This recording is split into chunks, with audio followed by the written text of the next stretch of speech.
Every time our athletes walk into this weight room, they're going to be pushed to the max. Let's go! Let's go! The barbell hasn't changed in over 100 years. I can take a 25-pound plate and we'll go out on the turf and I'll have you hating life. We talk about straining your gut, pushing past that comfort level. I want a lot of energy. What better breeding ground is there for being a success in life than the weight room?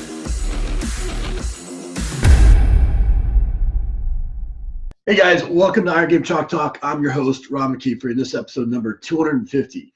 I want to thank you guys for listening each week. I really appreciate those of you that like, share, comment, as it just helps me to continue to highlight the great people we have in our profession.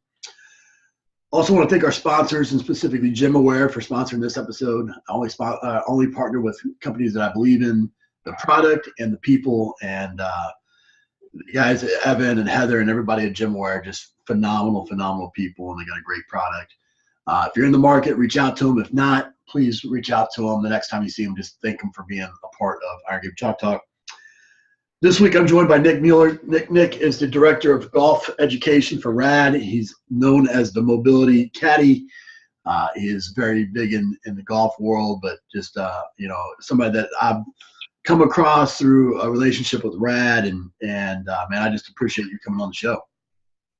Hey, thank you so much for having me, Ron. Pleasure to be here. Nick, kind of go into that journey a little bit. How did you get into this profession a little bit? Just write Reader's Digest, and then how did you become the Mobility Caddy? Well, you know what, Ron? It was kind of being at the right place at the right time. Out here in Vancouver, myself and our Director of Education, Kevin Hendry at RAD Roller, we work for a performance facility out here called Innovative Fitness. And long story short, we got sick and tired of the whole tennis ball routine, taping two tennis balls together, put two tennis balls in a sock, and so on and so forth. The tape would break down, it would sticky, collect hair, dust, what have you. And so Kevin and our business owner, my employer, Curtis Christopherson, who was involved with RAD Roller as well, they created a product called the Activator, which is basically a mold, looked similar to a peanut. Right. And the product was called the Activator, and the company was called Tension Relief Systems. And RAD Roller was in existence in Denver, and the two companies caught each other's eye. And we realized that we had a bunch of trench experience here as professionals, and RAD Roller had a bunch of products. And so when the fellows from Denver came to Vancouver to discuss what we do with our products and eventually merge the companies together, I happened to be in the bathroom using the facilities, and I was shooting the shit with a gentleman named Josh, who is our CEO at RAD Roller. And we were talking about golf, and he liked what I had to say. And I am particularly passionate about mobility, flexibility, range of motion when it comes to all athletes, but specifically golf. Sure. And he has said, would you be interested in basically taking our product lineup and applying it to what you do with golfers? And I said, well, here's what I do currently. And absolutely. So it kind of happened by accident, but at the right place at the right time. Yeah, that's how it always happens, isn't it? Yeah. What you're not looking for that oftentimes comes about. And then I know you're a golfer as well, and so blending passions is always something that's positive as well. You don't exactly get into you don't have any significant time in this business without making mistakes along the way. What's one of the biggest mistakes you've made and how you've learned from it? Great question, and I love it.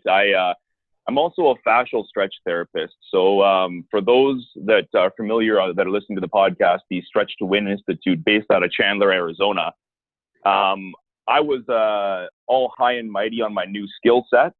Sure. And I was down in Arizona working with one of my professional golfers. And I thought I'd test out this new modality with him to show him, that I've got this new skill set. We can add this to our training regiment and program. And so I performed a stretch technique on him. And essentially, unfortunately, we ruined his sequencing temporarily, I'll say. It wasn't forever. It was just temporarily, because he had so much more flexibility, not usable range of motion like mobility, he was unaware of where his club face was in his golf swing. He couldn't orient the club face. And so he started to hit it poorly. So granted, we have a bunch of tools in our toolbox, but we have to be very, very, very careful and very specific as to which tool we pull and when and who we use that tool on. So it's not a one-size-fits-all type of technique and or toolbox. You have to be very, very careful and selective as to what modality you're using. So I learned very, very quickly that way, because I mean, ultimately, when you're dealing with professional athletes, you know, you're dealing with somebody who makes their living doing what they do. So you can't mess up with that stuff. I couldn't agree with you more. And you know, going around the world, I know you do as well. You know, there's no shortage of people that understand, that know exercises and you know, have different access to modalities, but being able to sequence that properly and put it together in a proper progression, regression, that's ultimately the art of what we do. Absolutely. Yeah, it really is. You know, there's more than one way to make a bundt cake, right? You can use different ingredients, but it all depends on, you know, what the intent is and what you're trying to get out of the athlete and what type of person that athlete is too. I absolutely. One of your lines is regress to progress, you know, and I really like that. As you know, oftentimes we're just so focused on, you know, throwing weight on somebody, or, you know, trying to look for the performance aspects of what we do. We sometimes need, you know, we forget that sometimes taking a step back is going to lead to 2 steps forward. What do you mean by regress to progress, and how have you implemented that into working with your clients? Yeah. When I first took the SFMA, I was blown away by the 4x4 corrective exercise matrix. So basically, for the listeners that do and do not know, functional movement systems, Greg Cook, obviously, and the selective functional movement assessment, and the same body there. But basically taking somebody from a standing position and working them all the way down to the ground. And when I was introduced to that, I was blown away by basically taking somebody who seemingly is a good athlete and getting them to demonstrate certain exercise positions and understanding what they can and could not do. So when I find somebody that can't do something, and let's say the most common body position in the gym being loaded and on 2 feet, usually in a square stance, if they can't do something, I'm going to start to take things away from them and see if they can still do it. Instead of adding more, take some away. So I regress them from a standing position to a kneeling position, tall kneeling, quadruped, so on and so forth, and begin to take things away, even take vision away to look at the vestibular system to see what they can and cannot do, and then build them back up. So strip them down, expose them, and then build them back up. Yeah, I've gone through the SFMA, and I would highly recommend it to anybody that is listening as well. And it's just it's another step further than, like you said, the FMS. But how do you combat, you know, those athletes, you know, especially those high performing athletes that, you know, they don't want to show any vulnerability. They don't want to backtrack at all. How do you control that mindset? Yeah, great question. The easiest way I've found, again, athlete dependent, but is to really show them what they can't do versus what they should be able to do. And then it's simply, you know, if you don't have, let's say, or right-handed ball, let's say the left hip, you have absolutely no business adding more speed to a joint that's compromised and can't rotate. Eventually down the road, we're going to have a catastrophic event of some kind. Maybe it's a torn labrum, so on and so forth. So rather than deal with a collision further down the line, let's take care of that now and build you a foundation that is going to last you the test of time and endure the season and endure your career, you know. And I'll steal a line from Jason Glass saying, you can't shoot a cannon from a canoe. And I'm sure that makes ripples across the industry, but it's true. I want them to build a bulletproof foundation so that their body can endure the tests that a repetitive task, like swinging a golf club or anything for that matter, places on the body. So they're resilient and they have longevity, but also performance enhancement. So give them the basics, like giving them a hip, giving them internal rotation, giving them side bend in their thorax, whatever it might be, because eventually, as we all know, athletes are the best compensators. They'll find a way to get it done. But if a certain area of the body isn't mobile, then of course the body will go to the path of least resistance and put more stress on an area of the body that shouldn't be enduring that much stress, and eventually an injury will occur. So we want to keep our athletes in the game for as long as possible. We do not want them to be sidelined. And usually that really helps display my point of view with them, even though they are competitive. I say get competitive with your corrective exercise, get competitive with your mobility training so that you're able to endure and do what you do even better. Right. Yeah, I think sometimes, when you're dealing with those types of athletes, I mean, health, and longevity, especially if you're dealing with a professional athlete, longevity means more money. Exactly. Yeah. But also, if you're able to, as a practitioner, able to demonstrate something that they should be doing, and you're sitting at, 40 years old or something, and they're at 20 years old and you can do it and they can't, oftentimes that creates some motivation as well, and you got to play the game, right? You got to tap into that competitive spirit any way you can, and trick them into doing what you need them to do sometimes. Exactly. Yeah. I mean, they might be better at putting the ball in the hole than I am, but there's no way they're going to move better than I am. That's what they're coming to see me or yourself or any of these professionals and enthusiasts that are listening to the show today. They're coming to you for expertise, and it's our job to expose those weaknesses, expose those little areas, those nuances that could improve them by 1 or 2%. And that improvement might last them another 5 years playing whatever sport that they're doing, or give them a little bit more power, give them the advantage on the competition. Great.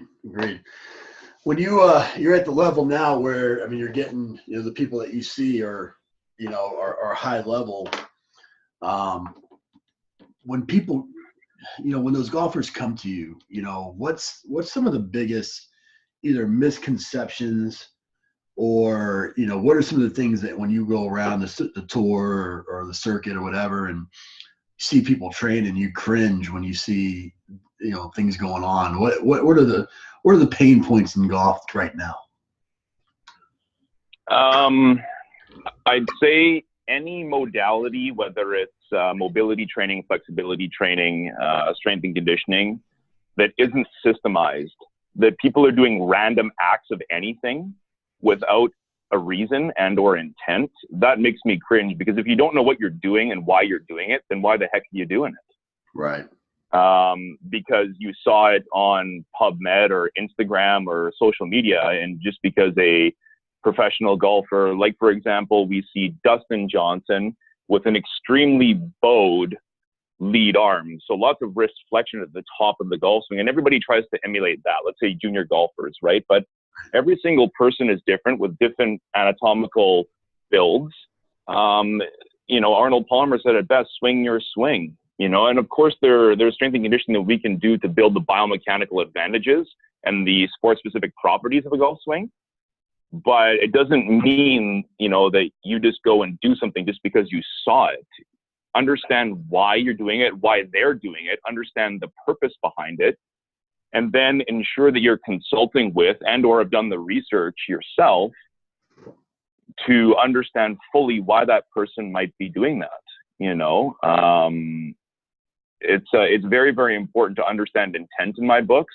And I'll explain that to the people that I'm working with. I am doing this because I want every single person that I'm working with, whether it's on the table doing fascial stretch or doing mobility training, functional range conditioning, or strength and conditioning on the floor. We are doing this at this point in the periodization for this exact reason, and build that trust and rapport, whether it's with my athletes or the people that coach other coaches, industry professionals that I might, shoot information with, like you and I are right now, Ron. This is why we're doing this. So that's probably what I would say I cringe the most at, is why is that person doing that?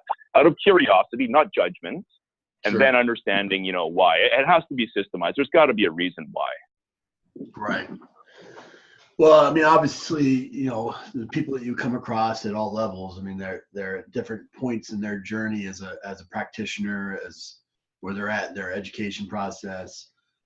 You obviously have a higher level of knowledge when it comes to mobility or range of motion or whatever, however you want to, classify it. Where, at some point you went and you got advanced education. Where would you recommend coaches now that maybe I came from a Olympic lifting or powerlifting background and mobility wasn't something that was, very prevalent in my education process? Where would you turn first?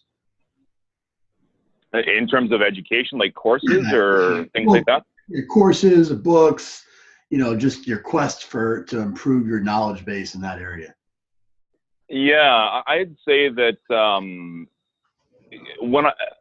the biggest eye opener for me, Ron, was when I first took the FMS, Functional Movement Systems, level 1 and level 2, and understanding how the nervous system plays a monstrous role in our mobility.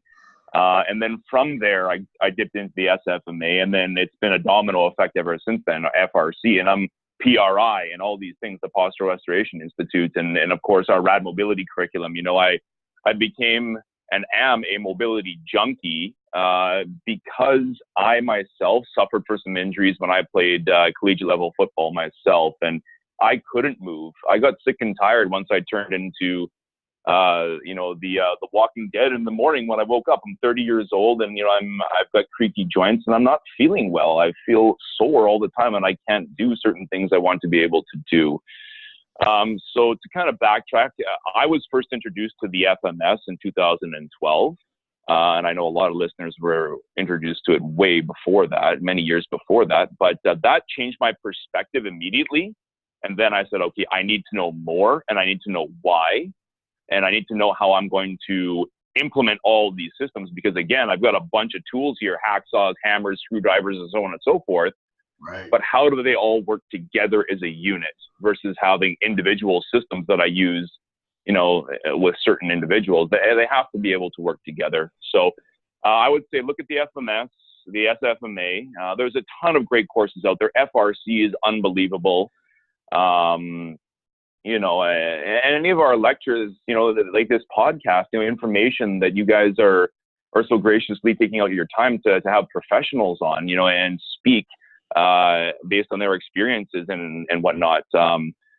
I would say look at the audiobooks and all of the things that are out there today. There's so much information out there. Right.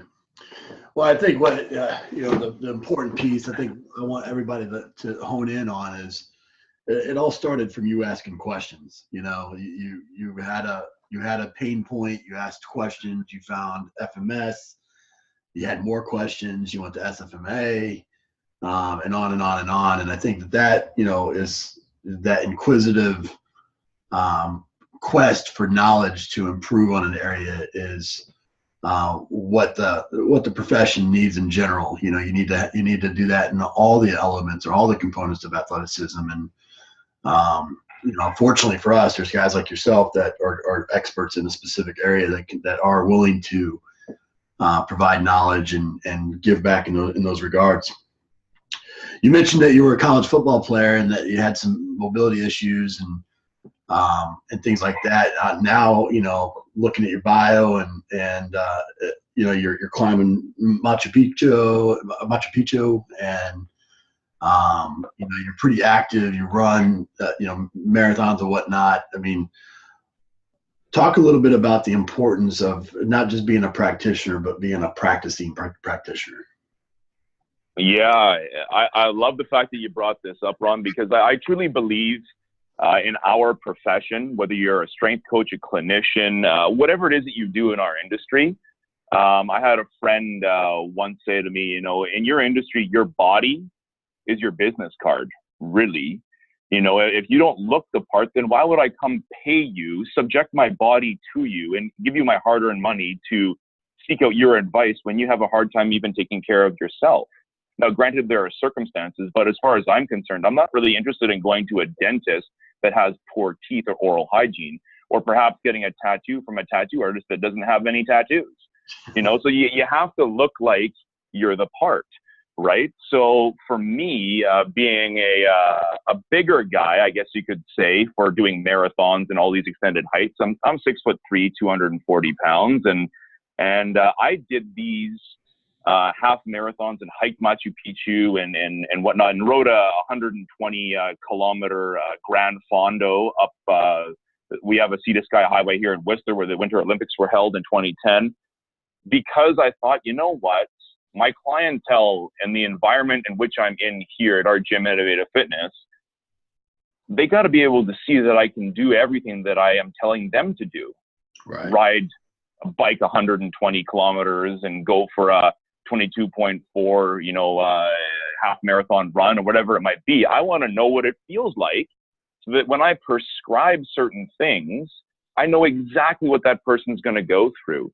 Now, granted, I did that, earlier towards 2010 and whatnot, but I still like to challenge myself. I am out there taking golf lessons because when I go out with my tour players, granted, they're going to absolutely smoke me, but at least I want to be able to hang and say, you know what, we're not going to take 6 hours to play a round of golf here. I can hang with them a little bit and play and enjoy the game when we can talk about certain things. And they understand fully that I understand what they need to do. Right. Because the more I can relate to them, the more they're going to trust me. Otherwise, they're going to be like, well, if that person doesn't know who Hank Williams Jr. is, then why are we talking about country music? You just don't know the same, we're not talking the same thing. So I could kind of ramble there, but I love that question. You got to look the part. If you're a strength coach, be strong. If you're an Olympic lifter, lift Olympic weights and do Olympic lifting. If you're a yoga instructor, do yoga. Doesn't mean that's all you have to do, but you better be pretty good at it so that these people can understand, why you're an expert and why your title is what it is. Agreed. Well, I think, not only that, but I think you're your own laboratory to some degree, and before you almost like the Hippocratic Oath, right? You don't want to be practicing on somebody else and risk their health, without having at least experienced it to some degree yourself.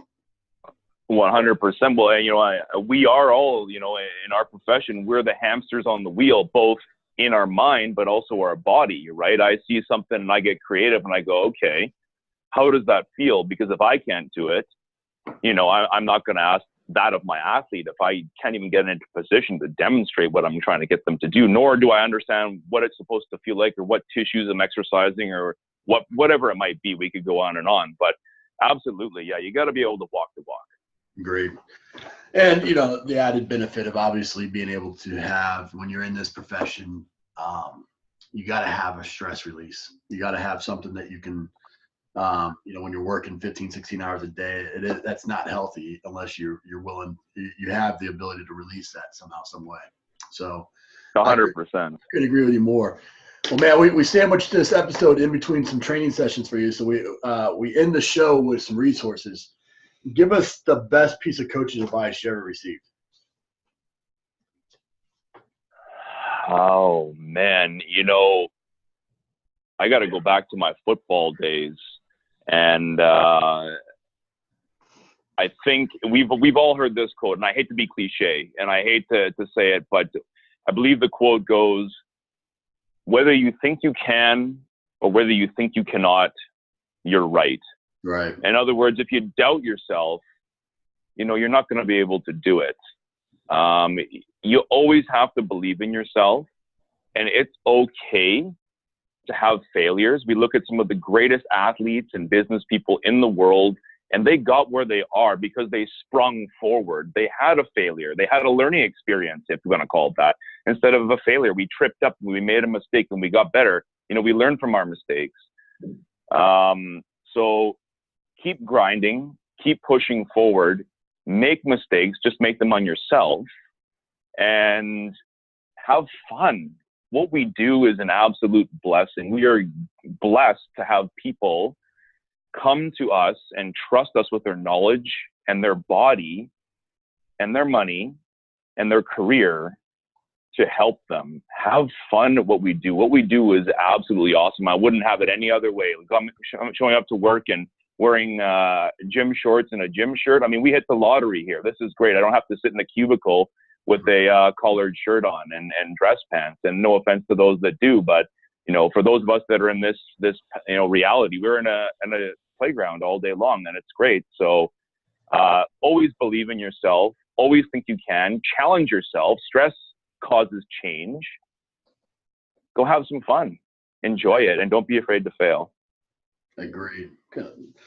Give us a book, app, and website recommendation. The Subtle Art of Not Giving a You-Know-What.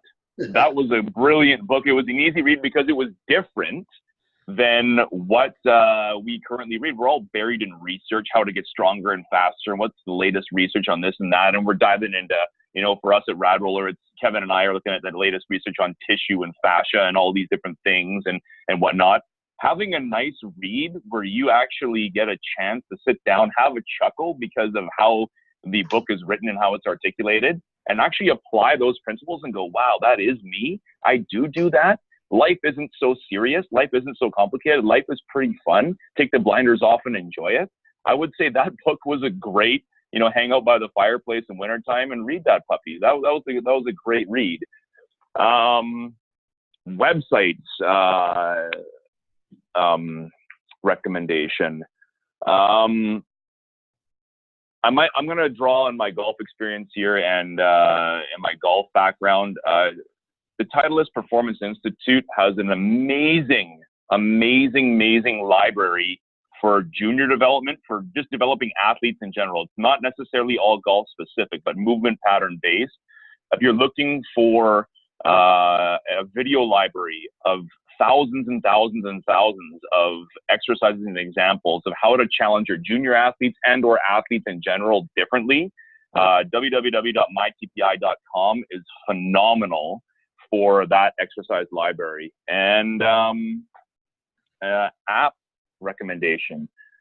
That's a great one, Ron. Geez, I'm not even sure where to go there. What do I use?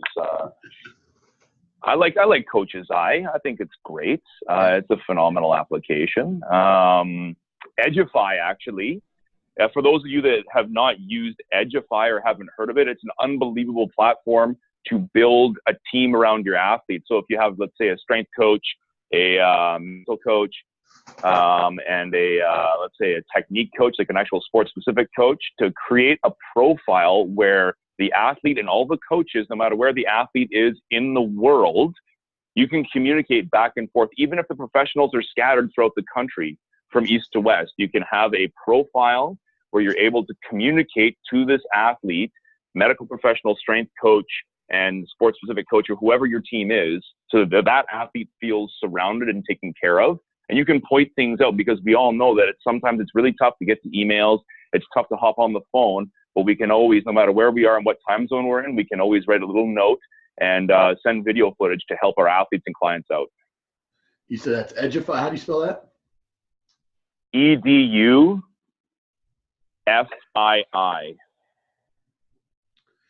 Perfect. Yeah, I hadn't heard that one. That's great. It's phenomenal. It's kind of like, the Facebook. Maybe that's not a good reference right now, but it's a great tool. We'll leave it at that. Well, I appreciate it, man. And I think what I love about this show is there's the coaches that are just caught up in just being a technician and only doing the job and focused on their athletes. And that's a noble in and of itself, because we all know that coaches touch more people in 1 year than most people do in their entire life. But to be a coach, to be doing that, and then to also turn around and give back to the community through resources and sharing was even more of a higher calling, in my opinion. So I appreciate you doing that on a regular basis, and I appreciate you coming on the show. I can't thank you enough, Ron. Thank you so much for having me on your platform. It's wonderful what you guys are doing out there, and I really do appreciate the time and the opportunity. So thank you very much, and to all the listeners, enjoy your passion. It's a beautiful thing, and we're awfully blessed to do what we do. Have fun. That's it for this episode of Iron Game Chalk Talk. Thanks to this week's guest as well as our sponsors for bringing this episode to you for free. Make sure to check out ronmckeefery.com where you can join our mailing list, find the show notes, including all the links and resources mentioned, and information about Coach McKeefery's other products. While you are there, please join Coach McKeefery in the comments section thanking our guest for sharing. If you haven't subscribed to Iron Game Chalk Talk on YouTube or iTunes yet, make sure to do so. Comments, ratings, and reviews are always welcome. Coach McKeefery can be found on Twitter at @RMcKeefery, on Facebook and YouTube at /Ron.McKeefery. That's it for this week. Be sure to check back next week for another great episode of Iron Game Chalk Talk.